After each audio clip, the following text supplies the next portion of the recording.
নমস্কার। তো সবাই কেমন আছেন? আশা করি অনেক অনেক ভালো আছেন। তো অনেক দিনই কোনো ভিডিও দেওয়া হয়নি।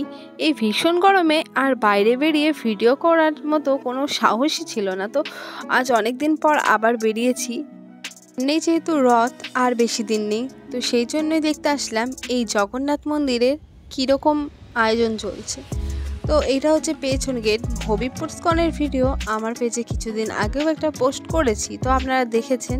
তো আজকে দেখাবো আরও কিছু, মানে একটু এক্সট্রা জিনিস যেগুলো আগে কখনোই দেখানো হয়নি। তো আজকে সকাল সকাল এসছি সেগুলোই দেখাবো বলে, কারণ আমরা যে টাইমে আসতাম ভিডিও করতে, তো সেই টাইমে আসলে ওগুলো সবই বন্ধ থাকে। তো আজকে ভাবলাম সকাল সকাল এসে আপনাদের দেখিয়ে দিই। তো এই যে এটা হচ্ছে মহাপ্রসাদ কক্ষ, এটা তো আপনারা জানেন। আর এখান থেকে আমরা প্রত্যেকবারই ভোগ খাওয়ার জন্য টিকিট কাটি। আর এই মন্দিরটা তো দেখেছেন আপনারা। তো আরও একবার আপনাদের দেখিয়ে দিলাম মন্দিরটা। আর এই যে সামনেটা এত গরম হয়ে গেছে যে জুতো খুলে পা পেতে হাঁটাই যাচ্ছে না, মানে এতই তাপ এখানটা। আবারও পিছিয়ে আসলাম আর প্রসাদ কক্ষর ছায়া থেকেই এইটুকুনি আপনাদের সুন্দর করে আর একবার দেখিয়ে দিলাম।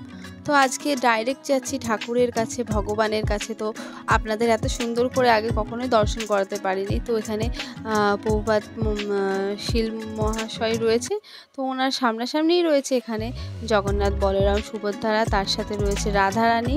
তো চলুন সামনে থেকে খুব সুন্দর করে আপনাদের দেখিয়ে দিলাম।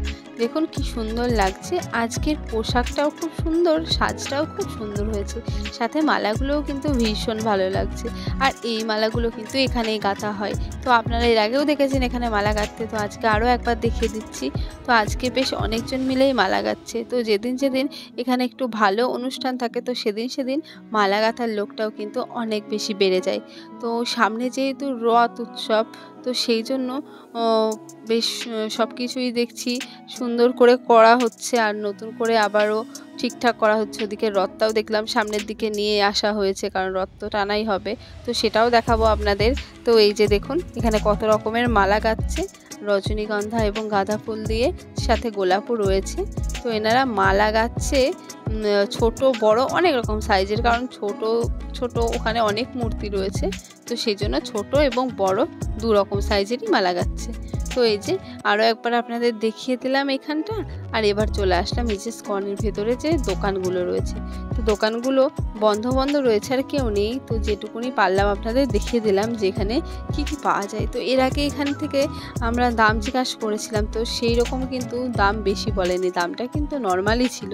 তো এখান থেকে আপনারা কোনো জিনিস নেওয়ার ইচ্ছে হলে কিন্তু অবশ্যই নিতে পারবেন। তো এখানে এখন কোনো লোক নেই, তা বেরিয়ে যাচ্ছি, না হলে হয়তো কিছু জিনিসের দাম আপনাদের অবশ্যই দেখিয়ে দিতাম। তো রথটা ওইদিকে নিয়ে এসছে, আপনারা হয়তো খেয়াল করলেন। আর এই যে এখন চলে যাচ্ছি যে ভোজন কক্ষ, এটা হচ্ছে এক ভোজন কক্ষে ভোজন খাওয়ানো হয়। এসি রুম দেখুন কি সুন্দর, দুটো এসি রয়েছে, তার সাথে পুরো ডাইনিং সেট করা রয়েছে, আর খুব সুন্দর পরিষ্কার পরিচ্ছন্ন একদম পরিপাটি। তো এইটা আপনাদের আগে কখনোই দেখানো হয়নি, তো সেটা দেখিয়ে দিলাম। আর রথটা অনেকটাই সামনে নিয়ে এসছে। তো এত রোদের মধ্যে আর যাবো না, তো দূর থেকেই আপনাদের একটু দেখাচ্ছি। আর এই যে দেখুন এইদিকে আরও একটা দোকান আছে, চলুন ওই দোকানটায় নিয়ে যাচ্ছি। তো এই দোকানটা সন্ধ্যাবেলা করলে এটা দেখানো সম্ভব হলো না। আর এই যে আগে কখনোই দেখানো হয়নি, ভোগের জন্য আপনারা কোথা থেকে নাম্বার পাবেন, তো তার জন্য ওই ব্যানারটাও দেখিয়ে দিলাম আপনাদের।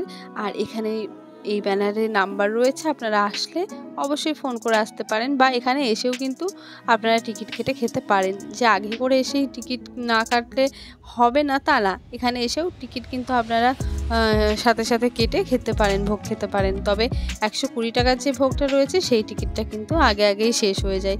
তো তারপরে এই যে স্কনের মধ্যে আরও একটা দোকান ছিল, যেটা একদম বাইরে রয়েছে, স্কনের বাইরে, আর ওটা ছিল স্কনের ভেতরে ওই দোকান দুটো। তো এখানেও বেশ সুন্দর তুলসীর মালার সাথে অনেক রকমের ধূপ এবং বই প্রচুর পরিমাণে ছিল। আর এখানে গীতাও ছিল বেশ। আর এই মূর্তিটা দেখুন কি সুন্দর, দোলনার মধ্যে রাধাকৃষ্ণ রয়েছে।